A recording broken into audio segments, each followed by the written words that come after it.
Senate Banking Committee hearing. Biden didn't want Sam Bankman-Fried to attend because he'd spill on the Democrats, which is why he arrested him. No, that was the House one. Oh, that sorry. happened the day before. He refused to speak at this one. Right. SBS, this one SBS said he would not show up for. All right, thank you for the fact check. Either way, Kevin O'Leary showed up at this one.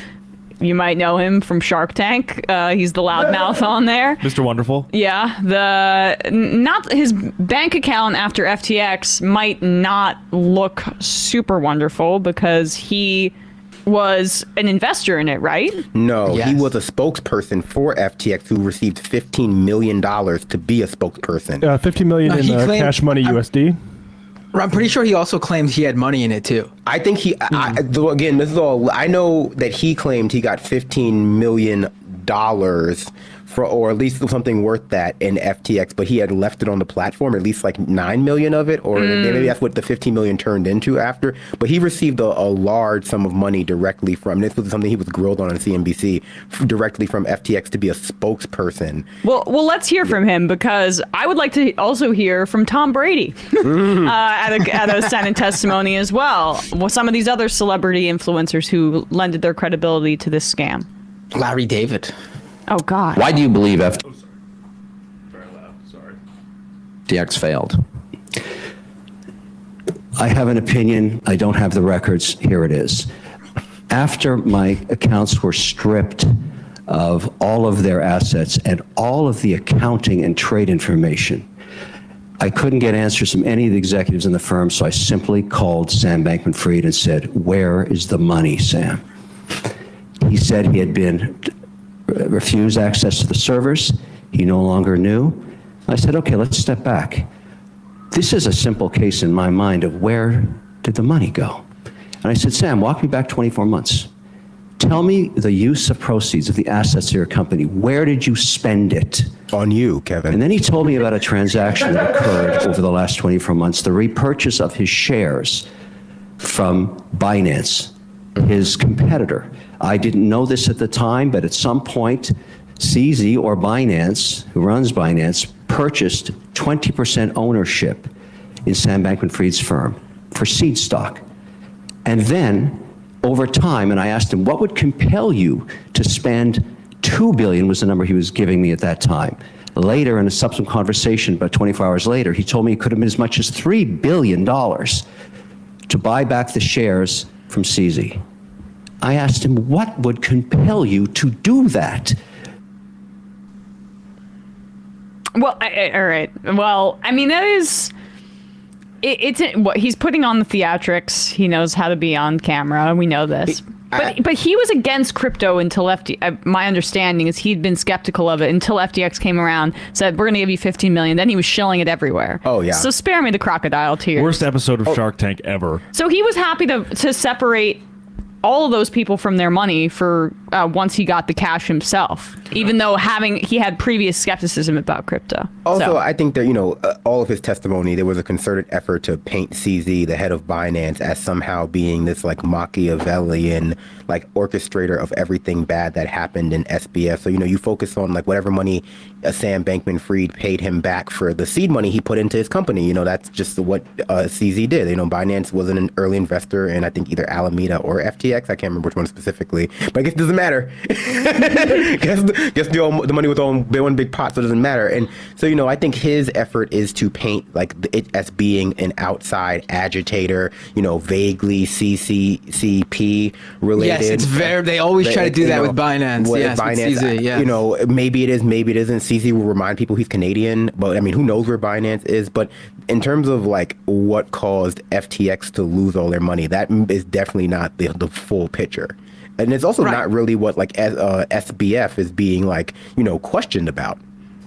Right. I mean, yeah, SBF would not have been charged with, various, and there's a lot, money laundering and conspiracy and wire fraud charges, if that was the issue. The reason that this all went down is because they were using, they as in FTX specifically from what we understand so far, Sam Bankman-Fried was using FTX customer funds in order for Alameda to make their risky, financial investments. And because those investments weren't so great, they lost money, and that money they lost was customer funds. We are now learning that an unnamed FTX employee basically ratted out what was going on in early November before this news started. Like, the investigation into this started before those news reports came out. I'm assuming actually that once whoever it was went to the U.S. regulators, the next step was then, after maybe a week or two, was to start leaking those documents to CoinDesk, and eventually it got around to others too. I mean, I spoke to on Scam Economy, I spoke to Mike Bergersberg, who was one of the first people to write about Alameda's books and how they were basically insolvent. And then literally over the next few days, FTX fell apart.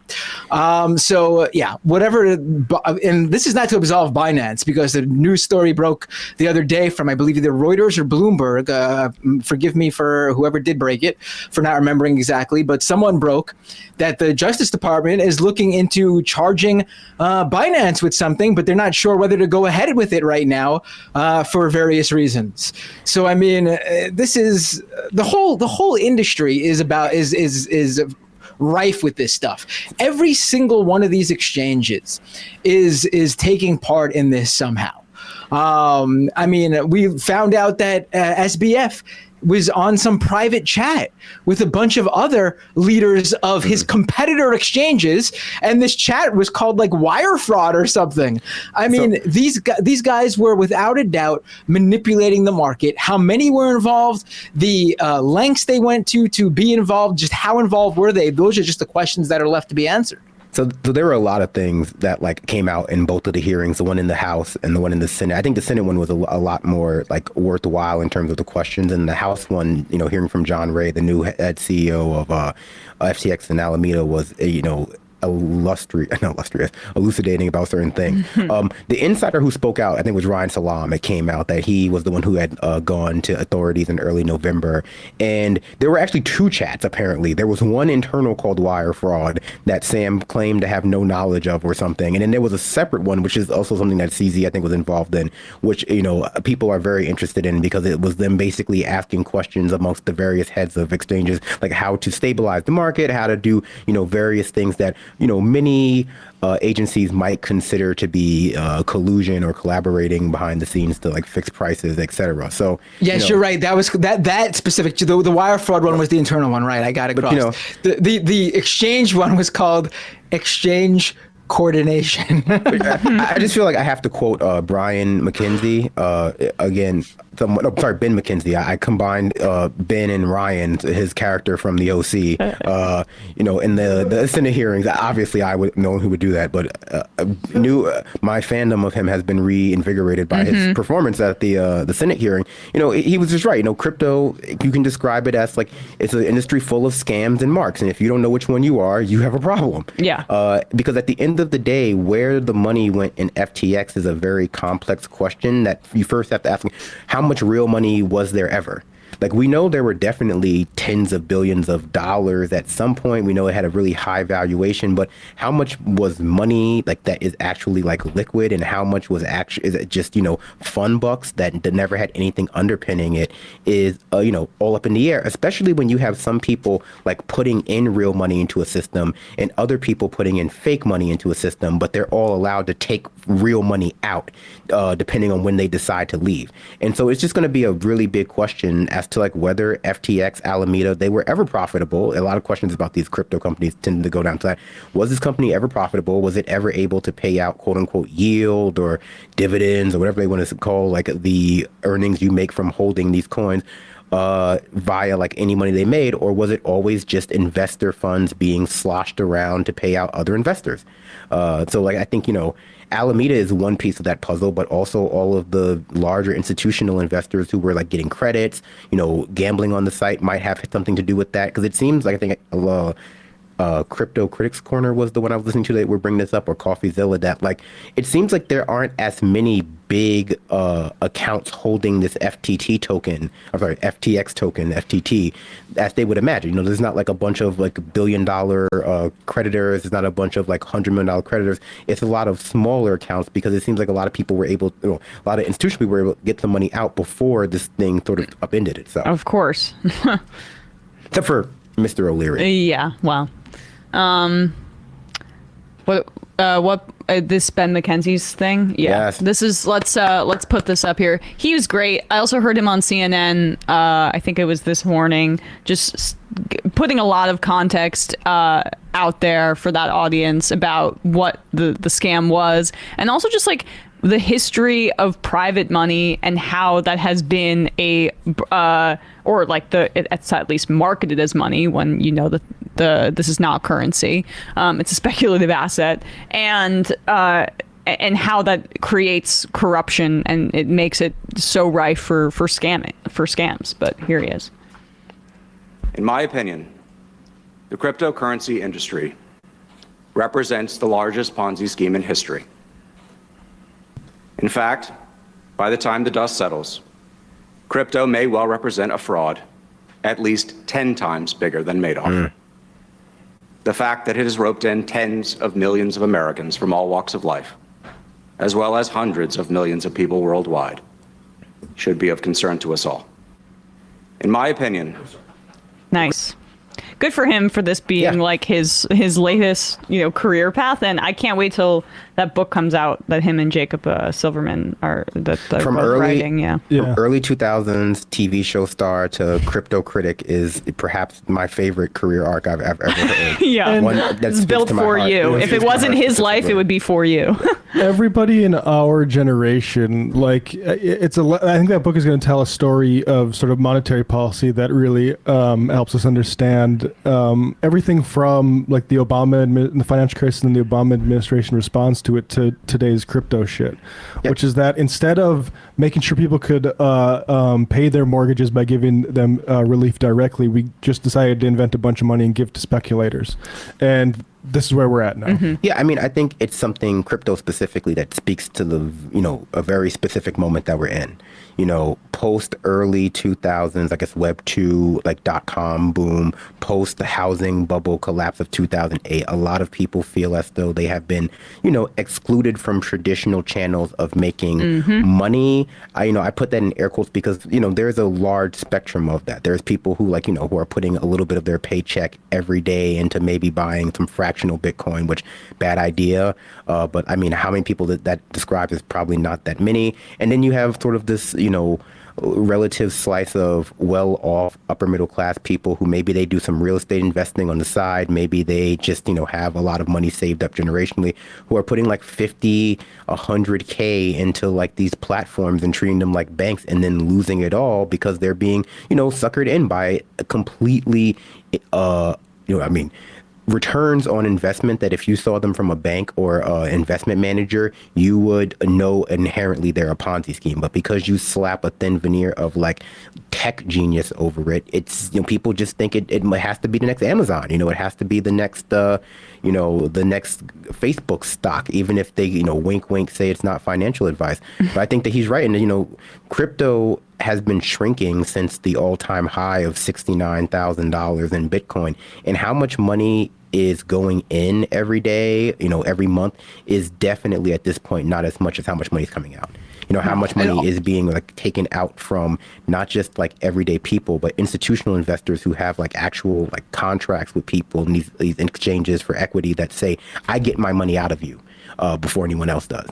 And just, people are just being left. Like, I heard someone else say it, but I'll say it again. It's just like crypto has become the most efficient way for, funneling money from like upper middle class Americans and just like your everyday average people to like VCs, a few tech people, and a few other insiders. Right. And we should also say we're going to bring up the bailouts and how that plays a role in crypto today, which it absolutely did.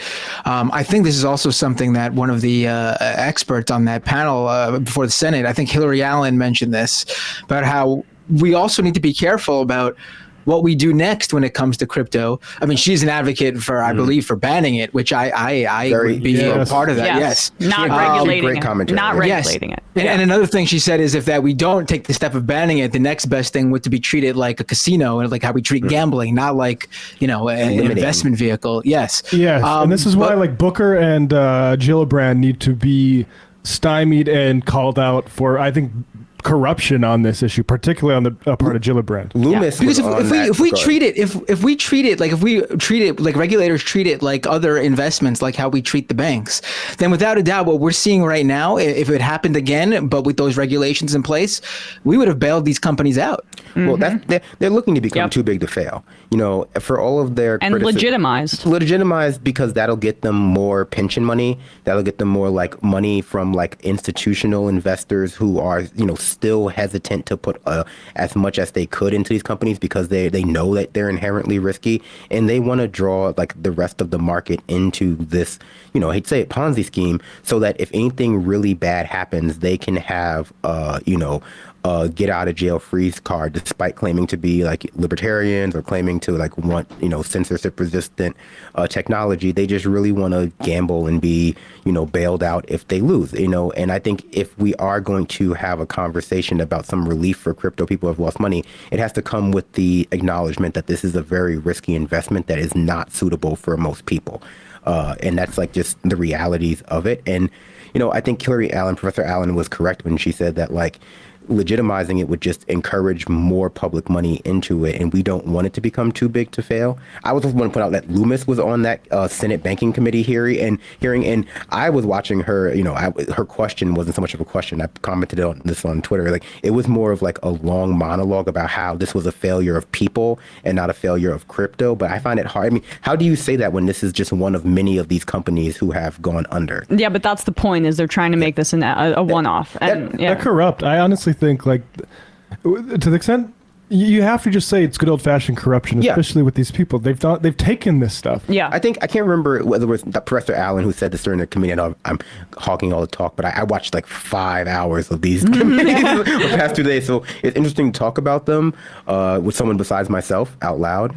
But, I can't remember if it was particularly Ben McKenzie or if it was Professor Allen who said it. But the truth is too, it was Kevin O'Leary who was saying that they should have brought regulation in. I just find that hilarious. I find it hilarious when people pretend like you could bring in like actual regulation into the crypto industry the way it exists today and imagine that it would still be so profitable, because most of what crypto is, most of what the value for it is either money laundering, quote unquote censorship resistant transfers of cash, peer to peer, whatever, evading capital control, or speculation, and that's where the vast majority of the money gets like made. If we were to remove all of that stuff and people were just investing in the underlying technology, who knows how big crypto would be. Certainly not what it was earlier this year and last year, like a multi-trillion-dollar industry. It'd be what, $20 billion? How much is like Microsoft Excel work, or like Excel worth? How much is like any ledger product worth? Like definitely not as much as like NFTs sell for. Right. Isn't it great how we were all so right about this, and all the people that said we were wrong?